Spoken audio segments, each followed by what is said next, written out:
متجهين، كون نعرف انه وضع شعبنا الان بالمنطقه بكل شمال شرق سوريا الان ينتظرون ليعرفوا لوين نحن متجهين، شو راح يكون مسار هالتطورات، شو راح يكون موقعنا ضمن هالتغيرات اللي عم تحصل مو على صعيد سوريا، على صعيد المنطقه. نحن بشمال وشرق سوريا كجزء من سوريا، وسوريا جزء من المحيط الإقليمي والمحيط الدولي.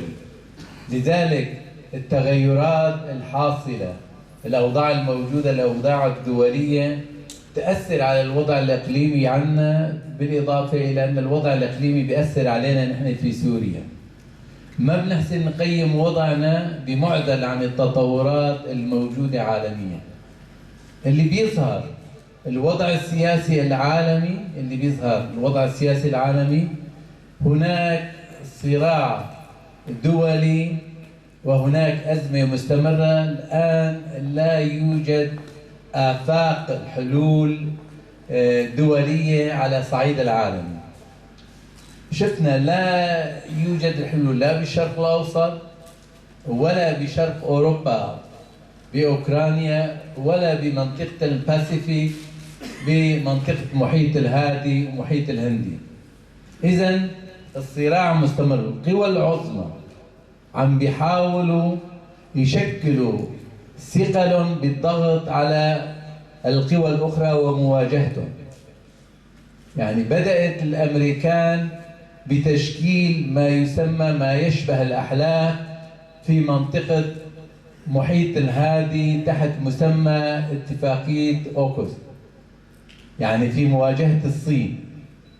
من جانب آخر بلشوا بتقوية الناتو في مواجهة روسيا في أوكرانيا، بشرق أوكرانيا بتقوية الناتو.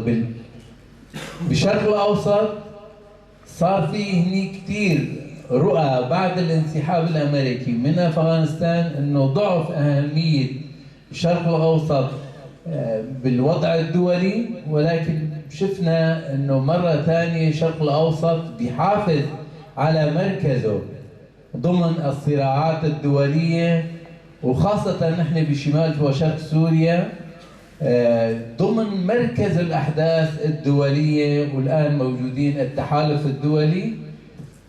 إذا نظرنا إلى وضعنا والسياسات التي نديرها نحن ضمن الحرب العالمية الموجودة، جميع القوى ندير السياسة والأزمة ضمن هذا الصراع.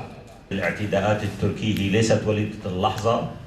من أول لحظة في الثورة السورية كان التدخل التركي في الشأن السوري واضح، وبحجة الإرهاب عندما استولى أيضا على جبل التركمان أول مرحلة في الساحل السوري، لم يكن هناك قوى إرهابية كي يستولي على هذه الأرض السورية، وبالتالي اتبع سياسة القضم قطعة قطعة دائما بحجج واهية ومتنوعة، سواء كان بال2016 أم بال2018 أم بال2019 اللي كان آخرتها باحتلال تل أبيض ورأس العين.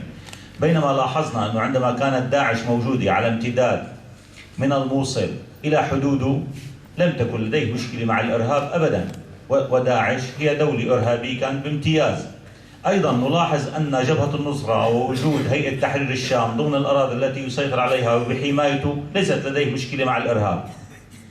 بالتالي هذه حجج واهية، وهذه الاعتداءات التي جرت مؤخرا بحجة العملية الإرهابية التي جرت في اسطنبول رغم محاولاته المتكررة لم يكن يأخذ الضوء الأخضر للقيام بعمليته في الاجتياح، بينما وجد كثغرة أو كحجة في هذه العملية التي جرت والتي أدانها الجميع بما فيها مجلس سوريا الديمقراطي وقوات سوريا الديمقراطي كعملية إرهابية.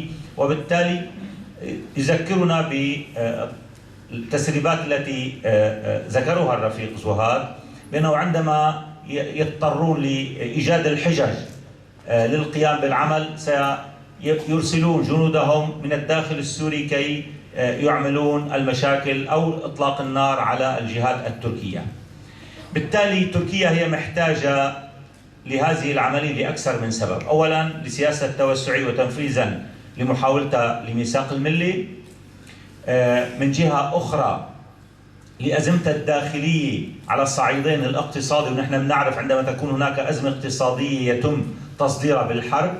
أيضا أزمته الانتخابية، وكل استطلاعات الرأي بتقول أن حزبه خاسرا في الانتخابات، وبالتالي من أجل كسب تأييد شعبي لابد له من القيام بخطوة عسكرية ما لكي يلهي الشعب من جهة ويحاول أن يلف حوله أنصاره من جهة أخرى.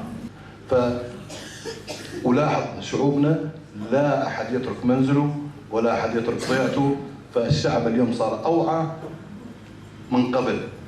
بأن لكل السوريين الوطنيين ولكل السياسيين وكل المكونات السورية أن نجتمع على طاولة حوار واحدة من أجل حل الأزمة السورية، لأن الأزمة السورية لا يحلها إلا السوريين.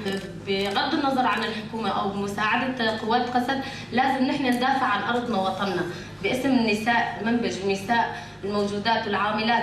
نحن لازم نكون إيد وحدة، هي أرضنا وبلدنا، غض النظر انه في حكومه او لا. ندافع عن اراضينا، يعني هو عم بيحتل وبده يرجع جمل العثماني، لازم نحن نكون ايد وحده، نوقف مع قوات سوريا الديمقراطيه، نوقف بوجه العدو حتى ندافع عن ارضنا وبلدنا.